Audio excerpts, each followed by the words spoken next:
All right, great to be back with everybody once again. In this video, we're going to talk about the CDC guidelines for distribution of the COVID-19 vaccine if and when it's approved for emergency use. At the bottom of this video will be a link for anybody to actually look at the CDC guidance. One thing we need to remember is that the CDC guidance is for guidance usage only. It depends on every state and how they actually enact the CDC guidance. I practice in Virginia, and our Department of Health is keeping the physicians apprised of their plans for distribution of the vaccine, and they are closely following the CDC guidance. I'm going to stick with discussing what the CDC is saying simply because depending on what state you're in will determine how the vaccine gets distributed, but it's mostly likely going to follow that guidance of the CDC. So that's the first thing to keep in mind. The second thing to keep in mind is we are pro information, pro medical freedom, pro independent decision making. So this information is mainly for people to make, first and foremost, to be able to interpret the information they're reading in the news media, as well as just to be able to make good, wise decisions for themselves. So that's the purpose, is to educate, encourage, empower, and that's part of our values. So that's what we're hopefully doing with this video series. So, again, every state department playbook is a little different, but we'll be focusing on what the CDC is actually recommending. And if you want that information, at the bottom of this video. So there's three phases. The first phase is basically going to be a limited dose availability for healthcare workers, essential workers, and high-risk individuals. There's two parts to that. The second phase is actually continuing phase one and then expanding it to critical populations and the general population. And then phase three is continuation of phase one and phase two and maintaining that distribution. Realizing, and the reason they start phase one and continue it throughout, then start phase two and continue it going forward in phase three, is because it's a process of getting a vaccine out there. It's not as if you deploy it and every healthcare worker has it. Then you deploy it and all high-risk people have it. It's going to be a process. It's going to take a while. And I'll talk about actual timelines at the very end of this. So phase 1A is mainly due to supply constraint. There's maybe 50 up to 100 million vaccines available potentially by the end of the year from Pfizer. Other manufacturers will come after that, but it's going to be focused towards the high-risk populations first. They're mainly determining that to be healthcare workers, those in critical jobs in the healthcare industry, as well as those that are potentially high risk in the 1B. And 1B is other essential workers and other high-risk individuals. That might be your first responders, doctors' offices, public health would be in that phase 1B. Once phase 1B has met the critical mass and there's more vaccine available, then phase 2 will start. Now, what you have to also realize is the purpose of phase 1A and phase 1B is also to work out some of the kinks. We can't just deploy this vaccine, expect it to go everywhere and to work cleanly. So the idea is to find places that distribution will be easier, like particular doctors' offices, particular hospitals that have actually applied, in this case of Virginia, to the state. And our office is actually one we did apply to the state to be one of those sites. Our office has about 9 or 10 practitioners. We have a pretty large population we take care of.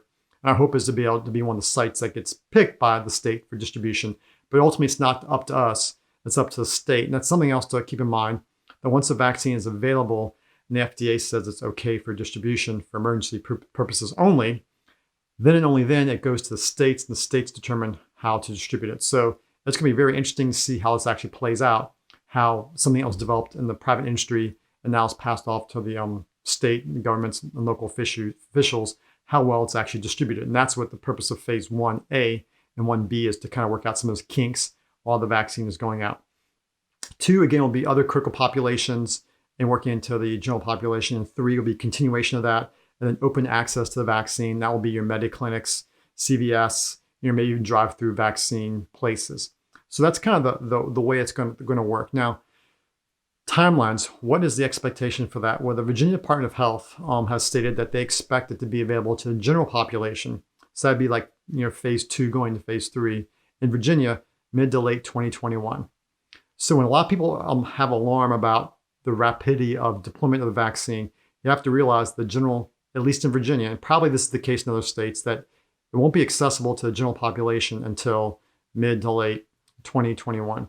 The first people getting it will actually be healthcare workers, and then the front lines, high-risk patients, hospital workers as well. And so we have to realize that's the vaccine, that with that skipping phase 3, so to speak, it will actually be watching post-deployment.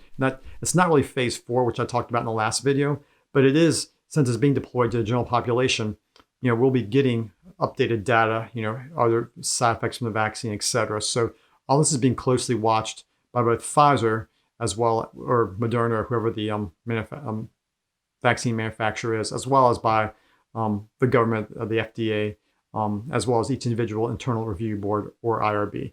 But it's not going to be a fast process. It's going to be the fastest we've seen in history, but not fast by our expectations. And so we have to kind of temper our expectations when we'll have access to the vaccine, what that's going to look like.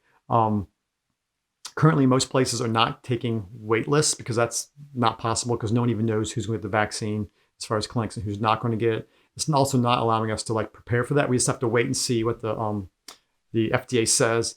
And then once it goes to states, what the states say. And then when it goes to the clinics will be abiding by their state regulations, which means it'll first go to healthcare workers and those working in the healthcare system that are at high risk. So basically hospital employees, medical office employees, et cetera. So that's how the process will play out as of today. As things change, we'll try to let you know, but you should use this information to judge the information you're seeing and reading and hearing, because a lot of information that's being put out there, either in the print, is not corresponding to what the actual information, either from the vaccine manufacturers or from the CDC or from local governments. And so that's where a lot of confusion is coming out. And so I'm hoping you use this information in the first video and second video and do a mini literature review.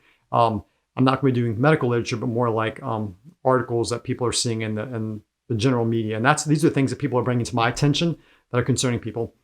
And just walk through a couple of these using information you now have from the first 2 videos to critically analyze this information and say, is it true or false? And what perspective are the authors of the articles trying to purvey? Because that's ultimately everything. There's a perspective. There's a bias. I have a bias.